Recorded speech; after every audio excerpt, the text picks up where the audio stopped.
এখনো তুমি চিন্তা করো, কারণ সেই চিন্তা নিয়ে তুমি দুনিয়াতে পার হবে।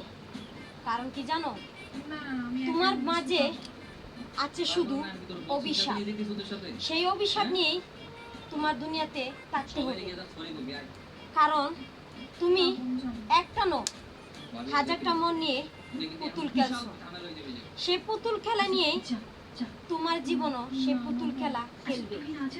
কিন্তু উপরওয়ালা তো দেখতেছে তার মনে কি আছে। তোমার মনে কি আছে সেটা আমি জানি না, আমার মনে কি আছে সেটা তুমি জানো না। কিন্তু জানবে যখন তোমার পরিস্থিতিতে পাশে কেউ না থাকবে, তখন তুমি ঠিকই চিন্তা করবে, তখন তোমার পাশে কেউ থাকবে না। নিদানের সময় মানুষ পাওয়া যায় না। মাঝরাতে যে রাস্তায় পেলে যা, সে কখনো সুখী হয় না।